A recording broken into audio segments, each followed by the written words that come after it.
Shakuntala village ফুডে আপনাদের সবাইকে স্বাগত জানিয়ে আজ আমি আপনাদের সাথে শেয়ার করব ফুলকপির পরোটা। এখন তো ফুলকপি বাজারে খুব সস্তা, আপনারা আমার মতো এইভাবে ফুলকপির পরোটা বানিয়ে সবাই খাবেন। ফুলকপির পরোটা খেতে খুব ভালো লাগে। কত সুন্দর হয়েছে দেখুন, সবটা একদম ফুলকো ফুলকো হচ্ছে। চলুন বন্ধুরা শুরু করা যাক। ফুলকপির পরোটা বানানোর জন্য যা যা উপকরণ লাগে আমি আপনাদের দেখিয়ে দিচ্ছি। এখানে একটা টাটকা ফুলকপি নিয়েছি, আটা দিয়ে বানাবো, 2 বাটি আটা নিয়েছি, আপনারা চাইলে ময়দা দিয়েও বানাতে পারেন।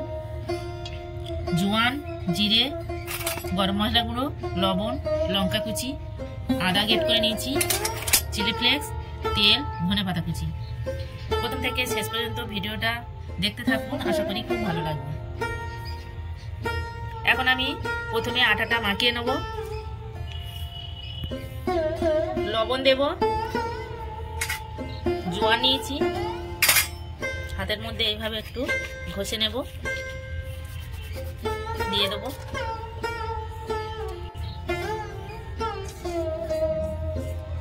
জোয়ান আর লবণ দিয়ে ভালো করে আমি মাখিয়ে নিয়েছি। জোয়ান দিলে যে কোনো পরোটা, লুচি গ্যাসটা আর হয় না, যেহেতু এর মধ্যে আমি ফুলকপি পুর দেব। এবার আমি অল্প অল্প জল দেব।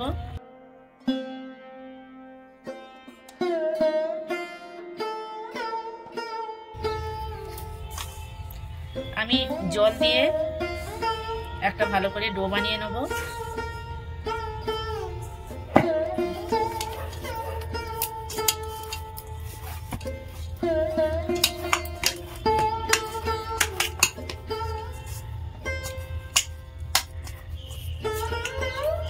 ভালো করে আমি একটা ডো বানিয়ে নিয়েছি।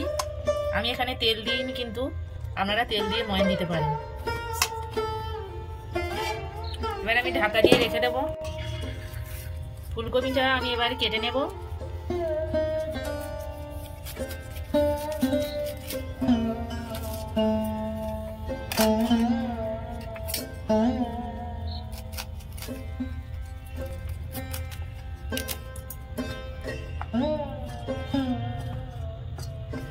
আমি এখানে একটা গ্রেটার নিয়েছি, এইভাবে ফুলকপি আমি গ্রেট করে নেব।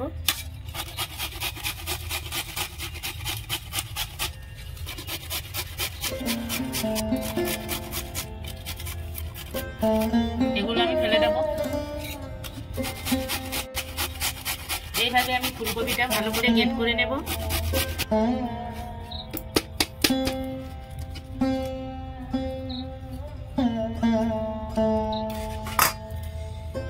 ফুলকপিটা আমি সব গ্রেট করে নিয়েছি, কত সুন্দর হয়েছে দেখুন, দানা দানা দানা দানা মতো। আপনারা চাইলে সিদ্ধ করে নিয়ে করতে পারেন, কিন্তু কাঁচা এইভাবে গ্রেট করে নিয়ে করলে টেস্টটা খুব ভালো হয়। এই দানা দানা মতো কত সুন্দর।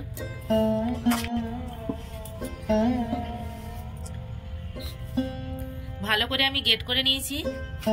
এবার কিছু মশলা মাখিয়ে নেব। জিরে গুঁড়ো, চিলি ফ্লেক্স,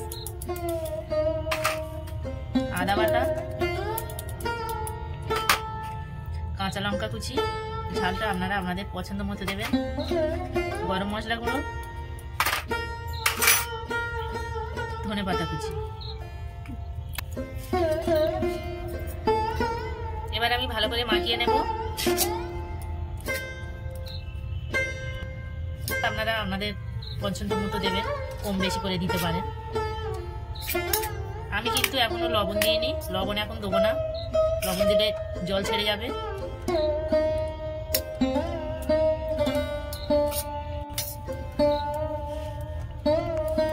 ভালো করে মাখিয়ে নিয়েছি, এখন আমি ঢাকা দিয়ে রেখে দেব। ঢাকাটা খুলে নেব। কত সুন্দর হয়েছে দেখুন। আরেকটু আমি ভালো করে মাখিয়ে নেব।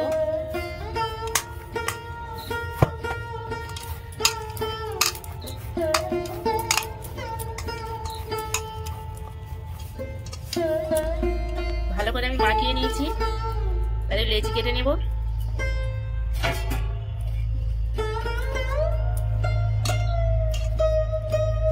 পরোটা হবে, বড় বড় লেচি কেটে নেব।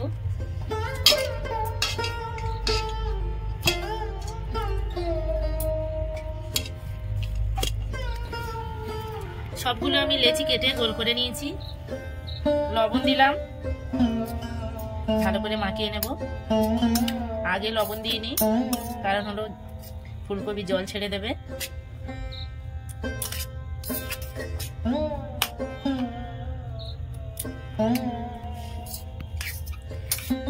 লবণ দিয়ে আমি ভালো করে মাখিয়ে নিয়েছি।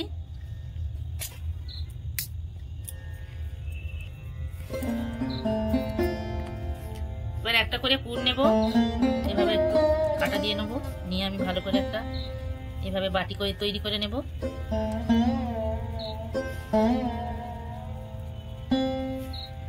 বাটি তৈরি করে নিয়েছি। এবার আমি ফুলকপিটা মাখিয়ে রেখেছিলাম, পুরটা দিয়ে দেবো।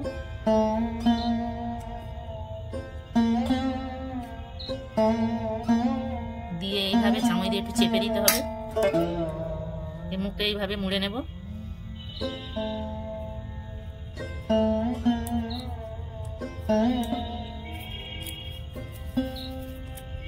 দেখুন একটা হয়ে গেল। আরো একটা বানিয়ে আমি আপনাদের দেখাচ্ছি। আবার একটা বাটি করে নেব।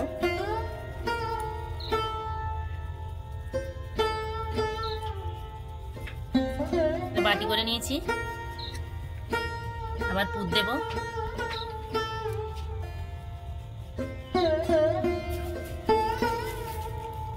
যতটা পুর ধরবে ততটা দিতে হবে, পুরটা আপনারা কম বেশি দিতে পারেন। এইভাবে আমি সবগুলো বানিয়ে নেব। আরো একটা হয়ে গেল। সবগুলো আমি ভালো করে পুর ভরে নিয়েছি।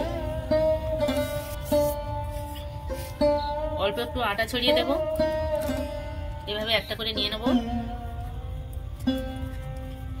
হাত দিয়ে এইভাবে প্রেস করে দেব।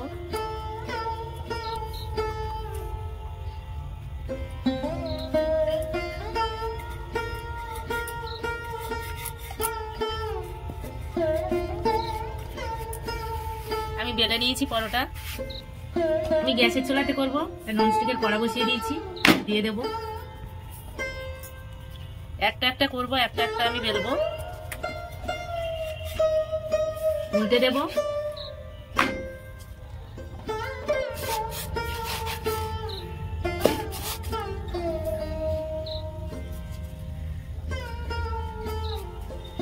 এবার আমি তেল দেব।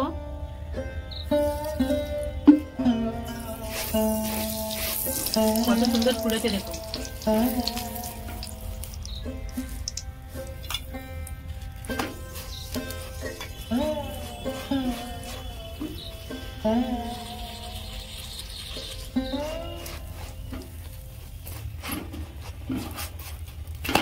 পরোটাটা কত সুন্দর ভাজা হয়েছে দেখুন।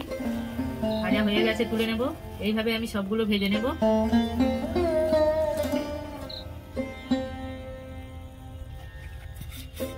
কত সুন্দর বেলা হয়েছে দেখুন। ভিতরে যে আমি পুরটা দিয়েছি, পুরটা কিন্তু একদম বের হয়নি।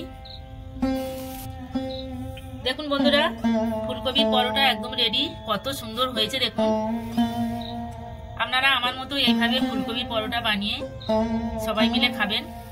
আমার এই ফুলকপির পরোটা রেসিপি আপনাদের কেমন লেগেছে কমেন্টে জানাবেন। লাইক করবেন, বন্ধুদের সাথে প্রচুর প্রচুর শেয়ার করবেন। প্রতিদিন নিত্য নতুন রেসিপি পাওয়ার জন্য আমার চ্যানেলটাকে সাবস্ক্রাইব করবেন। আপনারা ভালো থাকবেন, সুস্থ থাকবেন। দেখা হচ্ছে পরের ভিডিওতে। ধন্যবাদ। আমি একটা ছিঁড়ে আপনাদের দেখাচ্ছি।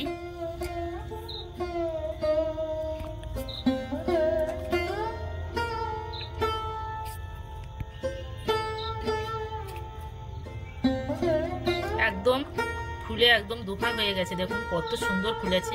সব জায়গায় কিন্তু ফুলকপিটা পৌঁছে গেছে, একদম ধার পর্যন্ত দেখুন কত সুন্দর হয়েছে দেখুন।